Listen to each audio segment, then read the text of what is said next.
everyone, and welcome to CERAWeek Conversations by IHS Markit. My name is Edurne Zoko, and I'm Executive Director of Clean Technology at IHS Markit. The topic of our conversation today is the future of clean tech. I am joined today by Eric Vernes, SVP and Chief Economist at Equinor. Welcome, Eric. Thank you. Nice to see you.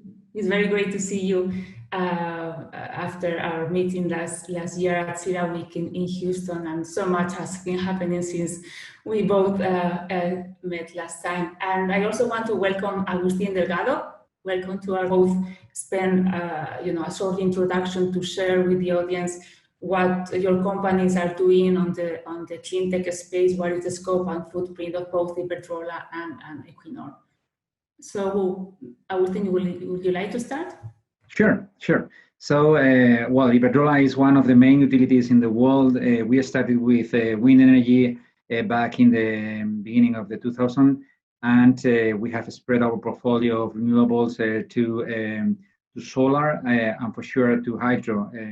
We're also very committed to storage, and we are building one of the biggest pumping hydro storage projects in Europe, in Portugal.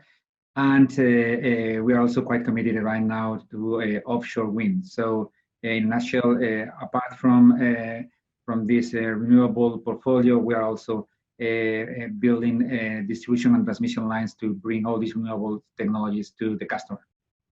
This is great, thank you. And Eric, would you like to share?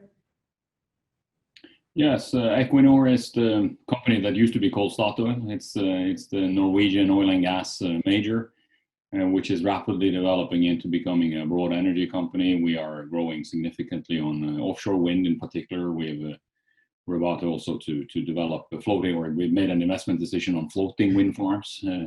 Offshore, we're working heavily on carbon capture and storage. With a project called Northern Lights. We're in solar. We're expanding our portfolio also into the Americas on offshore wind outside New York, as an example. We're also now actively developing and talking about hydrogen opportunities. So blue hydrogen coming from natural gas combined with carbon capture and storage. So that's great. Thank you for being so brief and so clear in the presentation of the scope of your companies. So before we jump into the discussion, maybe to set up the tone about clean tech and why are we having this conversation today. So I think it's fair to say that before the outbreak of COVID-19, there was a greater than ever adoption of clean technologies and pressure to adopt clean technologies for both corporations, government, as well as international organizations with a focus on growing sustainability and as well as reduce greenhouse emissions and confront climate change. So 2019 was a record for installation of solar and wind technologies, as well as a record year for oil and gas investments in the sector. However, then 2020 started, COVID-19 triggered the biggest drop in energy demand on record, unprecedented. As everybody says, oil prices collapsed, pool prices went down, GDP contracted. So we entered global recession. So in this dim scenario that we have been, from an economic perspective, confronting in the last couple of months, however, there have been some voices that have raised this crisis or this disruption as an opportunity to push the energy transition. And by that, I mean to increase support and accelerate adoption of low carbon and resilient, as well as distributed and sustainable technologies. So this is, in a nutshell, the background. These are the times that we are living at the moment. So I'd like to start with you, Eric. In this context of crisis and uncertainty, that we just outlined, it is, in your view, COVID-19 more of a challenge for increasing investment in the clean tech space, or is it more of an opportunity for acceleration and change? What are your views on this? Well, I think the balance of it is that it will be a challenge. If you look at both the supply and the demand side of the energy spectrum, the good news, if you look at it from a clean tech perspective, is that the crash in oil and gas investments, as an example, will be even larger than the slowdown or the reduction that we might see in terms of clean tech investments. But the fact is that with crashing economies, with much lower prices, increasing debt levels, both in companies and in governments, the ability to quickly ramp up investments in anything are less than we thought they would be. Also, if you look on the demand side, consumers get poorer, companies get poorer. The ability then to replace capital equipment which currently use fossil fuels with something that could use renewables, whether it's moving to an electric car fueled by renewable electricity or whatever, that ability is less. So there's a risk here that you slow down the replacement ratio of capital equipment. So the energy transition movement does not go away. There's a very strong trend. There's an opportunity space here for governments who can use their fiscal policy measures to some extent to drive the green recovery, to prioritize that through fiscal policy measures. The worry that I have in that respect is that politicians will be focusing on generating growth. They will be focusing on employment to give people back their jobs. And then what parts of the clean tech spectrum can rapidly be scalable, is sufficiently labor intensive to make a dent in the unemployment rates, because we're basically talking here about relatively capital intensive investments. Some of them are yet at a pilot stage, not easily scalable, et cetera, but there might be some opportunities there. But generally, this is about a slowdown. Policy-wise, COP26 is postponed for a year. That means that it takes at least a year longer before we can expect a global agreement on potentially tightening the Paris Agreement or whatever. Maybe we are seeing some regional differences as well, right? Yes, definitely. The European thrust here would probably be stronger than the American thrust, at least until after the election in the United States, as an example. And Agustin, what do you think? What are your views on this? Also a challenge or more of an opportunity? What are your views? Well, I think, as Eric has said, it is both. For sure, it's a challenge because we have to get the resources and to accelerate investments and so on. It gets more difficult, but at the same time, I think that there was an underlying trend in the overall energy system that this COVID-19 situation is going to accelerate. So I truly think that the energy transition is going to be accelerated, the same as the digitalization of our societies has been accelerated by the COVID-19. I think that the energy transition is going to be accelerated by this new situation. As you said, Eric, the oil and gas companies have done even worse than the utilities and the electricity systems and renewables and cleantech technologies. And I think that this is because people understand that new investments for this recovery and the reliability and the cost-benefit analysis of the new technologies is for sure it goes in favor of the clean tech solutions. So I think that the recovery for the clean tech technologies is going to be faster. I think the gap between the fossil fuel energy technologies and the clean technologies is going to close faster, and the overall trend that already existed before this is going to be accelerated, and opportunities will arise for these new investments. And this is what we think, and this is our bet. And I think that we will see huge investments in these clean technologies in many parts of the world. So if I hear you, you are saying that, both of you are agreeing with short-term disruption, maybe for a few years, but then at the end of the day, the pressure for climate change, for low carbon, pushing for a low carbon economy, energy transition is there than the long-term fundamentals. So there will be a coming back of investments on the area. It's not only climate change policies, but it's also competitiveness. And I think that this word is going to be a key word for this recovery plan. And we are talking about most of the investments we are talking about are about investments that make our economy more competitive, more reliable. So all of them, I think, make sense, and it will be the way forward for the recovery.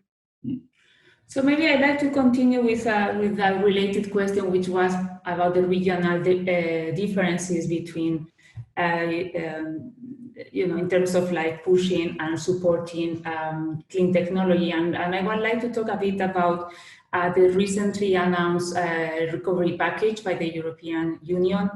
And I think Eric was just mentioning that he's a bit concerned that maybe some of these packages might focus more on short-term economic factors, on like bringing up employment. So I was thinking, in your view, if we think about the European recovery package or the Green Deal, what would you like to be, or what do you think should be the focus or priorities for these packages to accelerate transition, not only the European, but also for like the individual national countries? Yeah, I think that the news that we have heard from the European Commission and from some countries like France or Germany or even Spain about where are they going to put the money of the stimulus packages are in the right direction. So if I remember well, 25% of the budget for of the new generation European Union budget is going to be devoted to technologies that are aligned with the Green Deal. And we have seen announcements, for example, in France about the supporting of the electric vehicle, or we have seen announcement of the green hydrogen initiative in Germany and so forth.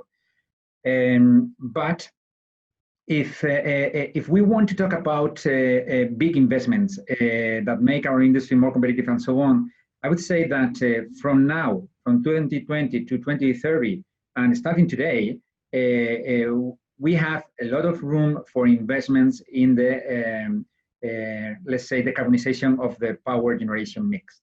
For example, just to put an example here in Spain, we are around 40-something% of renewable energy in our power mix. And the idea it is in 10 years to achieve more than 75% of renewables in our power mix. And this is very important. It's not a transition, really, it's a revolution. This means that no new fossil fuel plant is going to be built in Spain anymore. And we are closing all coal, and we are going to reduce very much the use of our CCGTs. So, and this is to be done right now. There are a huge pipeline of projects ready to be built. And as I said, the cost of serving this energy is going to be cheaper than the current cost. And I think that COVID-19 situation has decreased the cost of electricity in many countries. But at the same time, I think that there was an underlying trend of this decreasing cost because of renewables already happening. Once we have this power generation decarbonized, I think there will be a fundamental change in how we use energy in our societies. And I'm talking for sure about the demand side, how we are using energy and how we are capable of using this renewable electricity in our homes. And I'm talking about mobility, I'm talking about residential heat and cooling, I'm talking about industrial. And I think that there is a huge potential for new investments, again, efficient investments with a positive internal rate of return, and that can deliver a huge amount of employment in the different countries. So I think that, and I've seen some countries advancing policies related to this new refurbishment or retrofitting of energy uses. Mm-hmm. And Eric, I mean, what would you think should be the priorities for these recovery packages in Europe and in other regions in terms for pushing the right button and accelerating the energy transition? First of all, I think an important guideline would be that it should be measures and policies that, to the extent possible, ensures efficient solutions, because that's what's going to deliver the growth. So technology agnostic. We go for the efficiency. Yeah, it's difficult. It's efficiency, and and you got to play to some extent. You have to leave to the market what type of technology that is, right? And it's probably not the most efficient that the politicians in Brussels or elsewhere pick the technologies. So that's the one part of it, and then of course, so then how do you do that? I think it's but also from a political point of view, but also from a moral point of view, it's crucially important that these policy packages contribute to employment, because it's an enormous social problem with the already high unemployment rates in parts of Europe and the massive increase we have now. So to the extent that we can use these green stimulus packages to promote employment, that is for the society as a whole extremely important, and that's where some of these challenges come in, because this is a lot about in the beginning and on the supply side, this is a lot about capital intensive investments that do not provide that many jobs. So you've got to strike that balance right. You have to allow consumers to make the right choices. A bit of a paradox again, and if you focus on Europe, Europe is a region where energy demand probably won't grow. It's more about displacement. This is about replacing. Electricity demand will not grow a whole lot. I mean, it will grow if we were to decarbonize or to electrify the whole heating and cooling sector, which is a massive challenge if we were to do that. So this is also about speeding up a transition that is generally relatively slow. You would have to shut down coal-fired power plants before you otherwise would have to speed it up. Etc. And in the rest of the world, other parts of the world, energy demand is growing, and in a sense, it's easier to speed up a green transition because you can run the old coal-fired power plants for quite a while all the growth in energy demand is covered by Cleantech or by renewables or whatever. So, but on the other hand, where are the regulated markets where this is easily taking place? Well, that's in Europe. And even in Europe, we have a lot of questions on the future regulation of electricity markets. What's the wholesale price going to be when you have 50% intermittent renewables?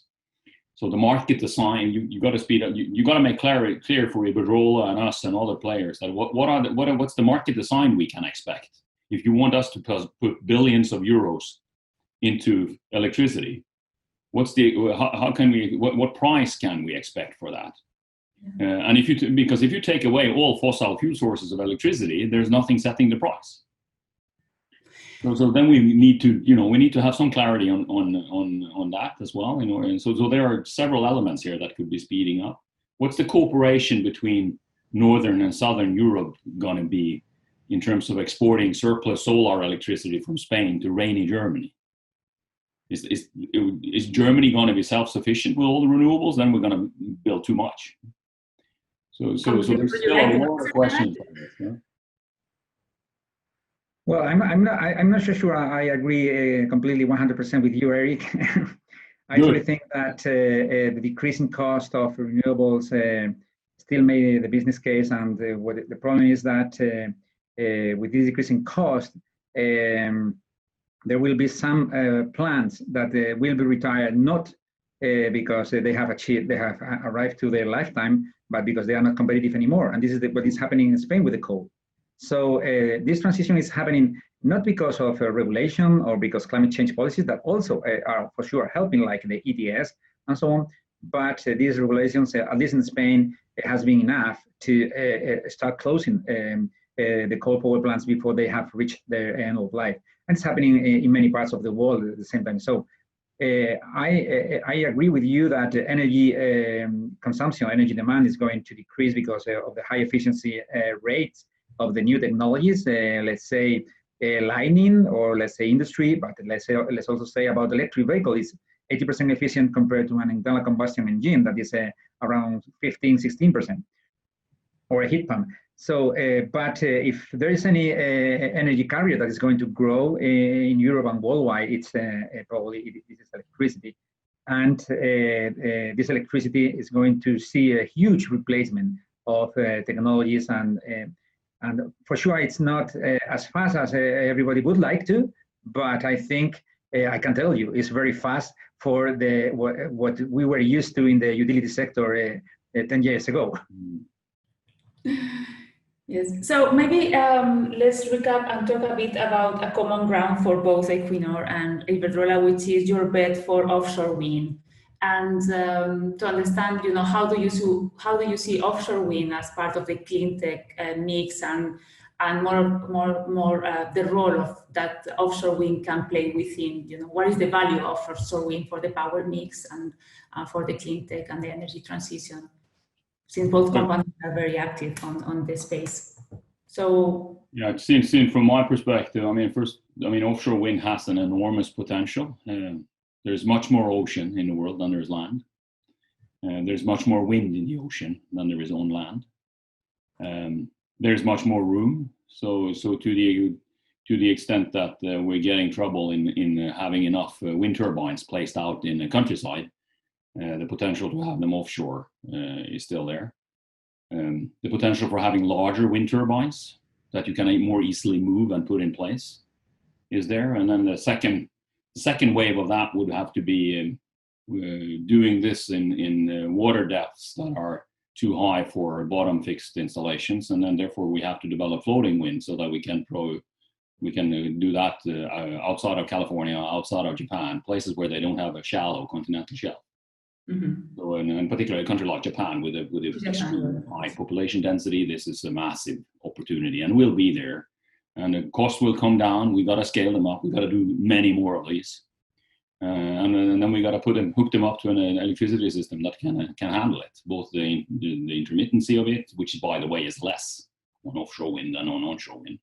So it's the potential is vast, but of course it's enormous investments. We're building now the Dogger Bank facility in the UK. That's a $3 billion investment. I think it's even more. It's massive. And we need many of those to replace any kind of gas use in Europe. Yes. So what what do you think about the role of offshore for you? Yeah, sure. I think I completely agree with Eric. Offshore wind is a renewable that is, for sure, it's more expensive than onshore wind or PV, but it brings another values to this energy portfolio that we're going to have in the future about renewables.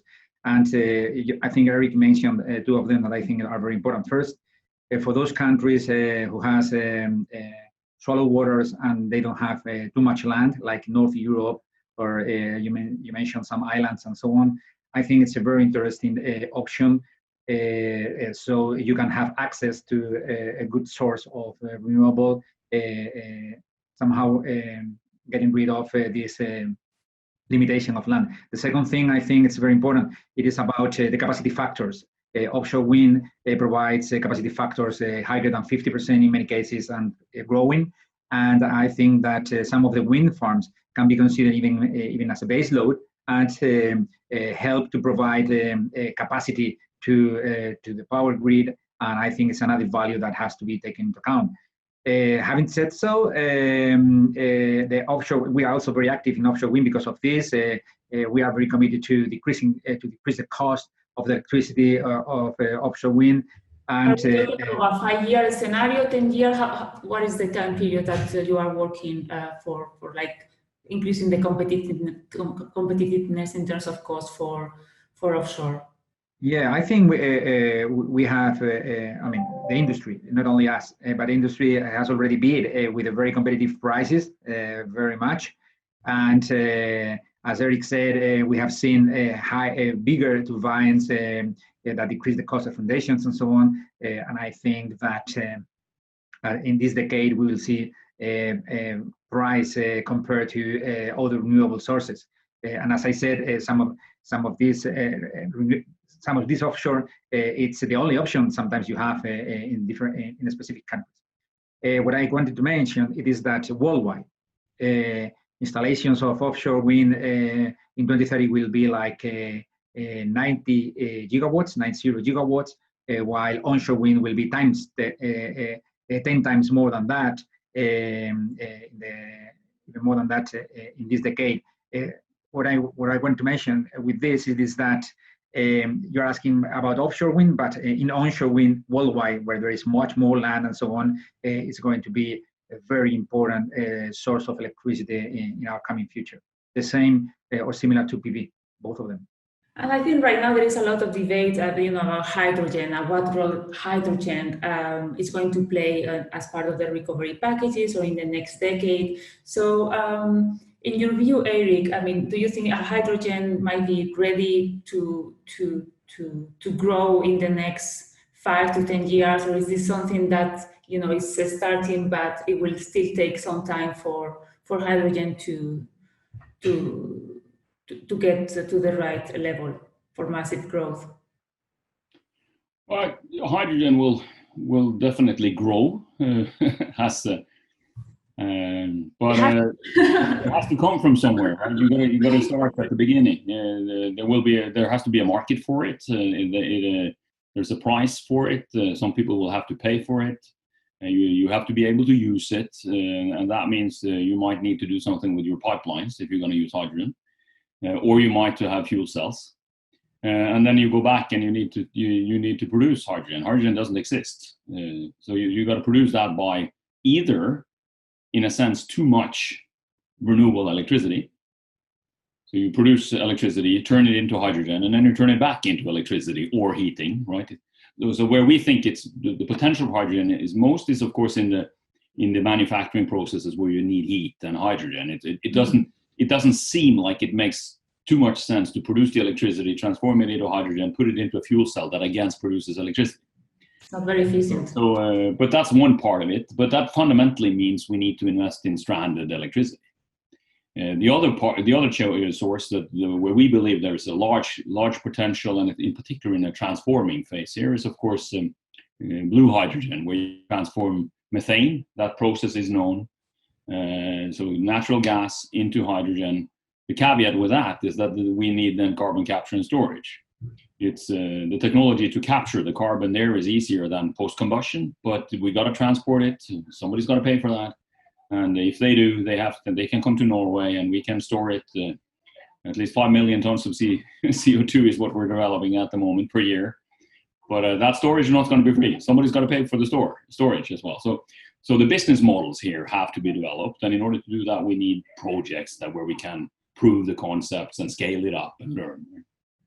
I mean, how important is the new business models and consolidation of this new business model for the development of clean technology and the energy transition?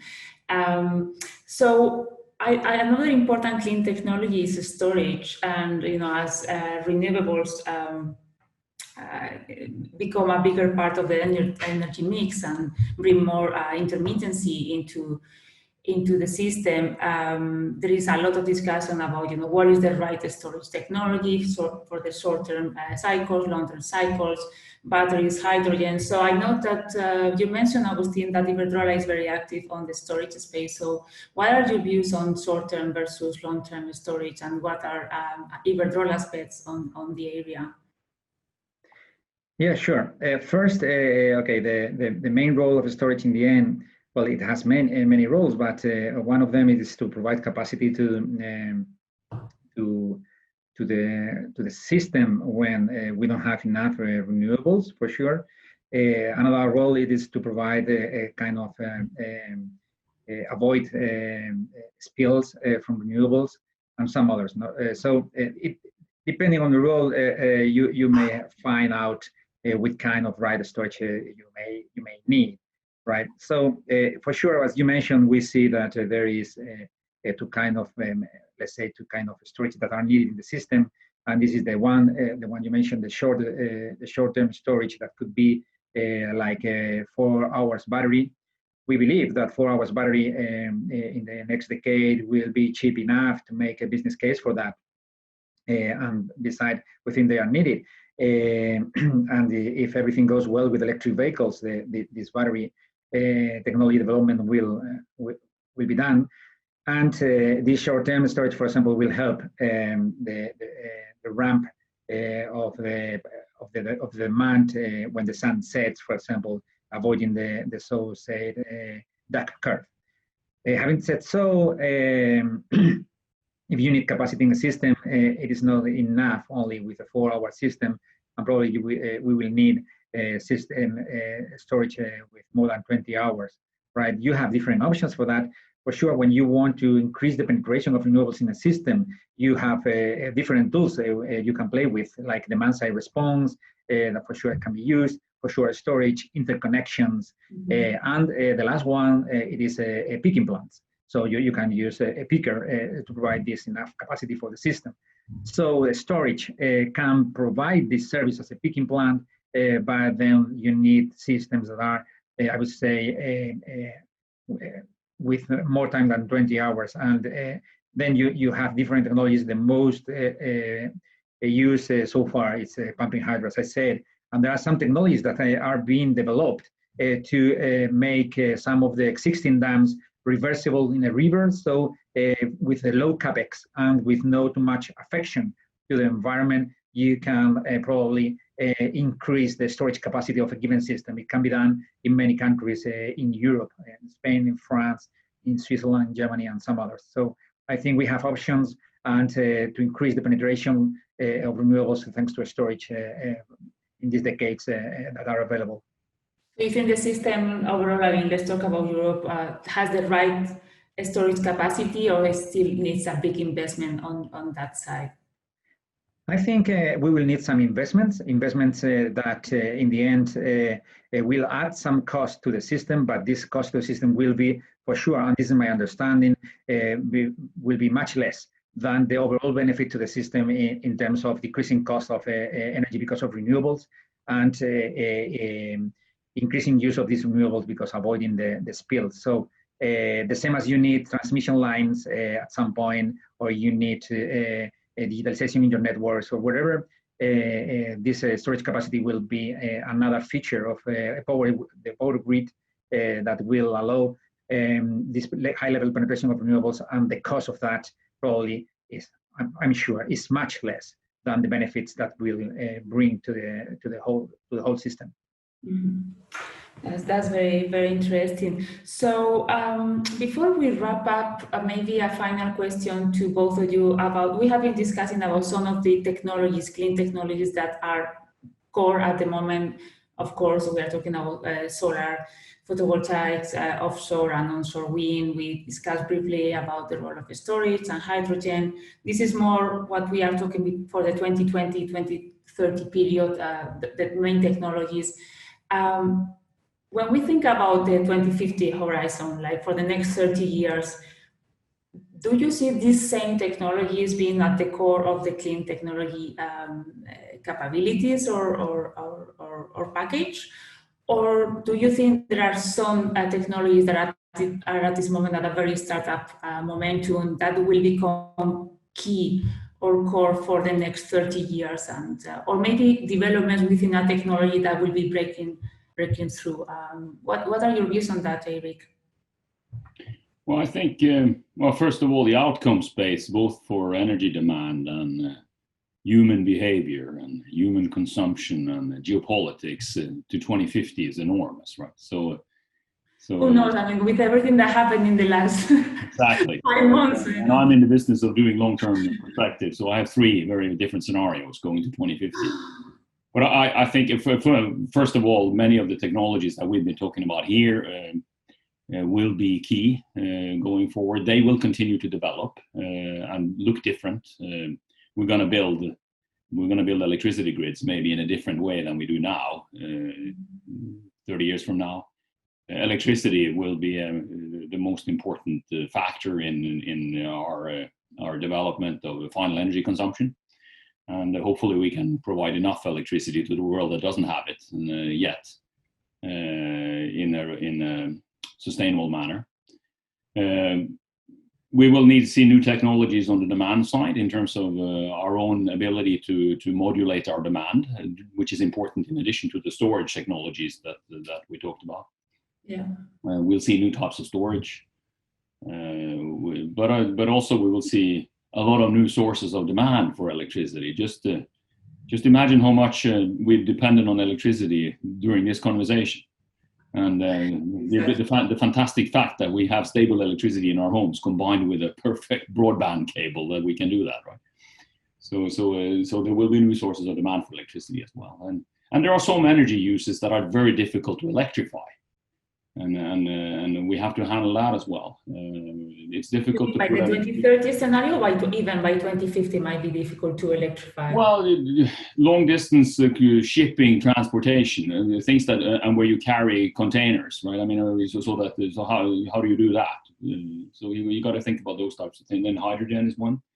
We've just made an investment in developing cold fusion. And that's been since I was 10 years old, that's been 40 years ahead of us, right? And it might still be 40 years ahead of us in terms of scalability, at least. But there will be a lot of bets here and a lot of opportunities. And growing from zero means that growth rates can be pretty high before it makes a dent to the large energy system that we have as well. But there's room for a lot of good ideas and a lot of good investments here. And then, are you also looking into core fusion? What do you think for the next 30 years? Yeah, well, first of all, I think that we have a huge fusion reactor in the sky that is the sun and provides a lot of energy for to the Earth. So I truly think that the world has enough solar and wind and hydro resource to provide a huge amount of the energy that we need. So it's true that there are some very difficult applications that are very difficult to electrify. And you have mentioned shipping or aviation or high temperature industry. But for example, in the European Union, the numbers that we have done is that these applications are around 20% of the energy consumption. So we have 80% of the uses of energy that can be electrified with existing technology. We don't have to rely on really breakthrough technologies, but with existing technology, we can electrify close to 80% of the energy uses. And for that, we have a huge amount of investments on work ahead. But for the 20%, for the rest 20%, okay, we can find out different solutions like synthetic fuels or, as you mentioned, hydrogen if needed and so on. But this is only for the 20% remain. And to generate that energy, I think that we have a huge resource in our nature already in the form of wind, hydro, and solar. So some concluding thoughts. We had this discussion about whether or not COVID-19 was more of a challenge for the continued growth of clean energy technologies, or it was more of a opportunity for further investment on the low carbon economy. And we saw that both our speakers agreed that there was a big COVID-19 and the subsequent crisis was a big disruption for short-term for investment, for capital investment in clean technologies. However, they both agreed that there will be a comeback of investments on the clean technology space, and clean technologies will be at the core of the energy transition in the next 30 years. So thank you, all of you, very much for joining us at this CERAWeek conversation by IHS Markit. It has been a great pleasure. Thank you.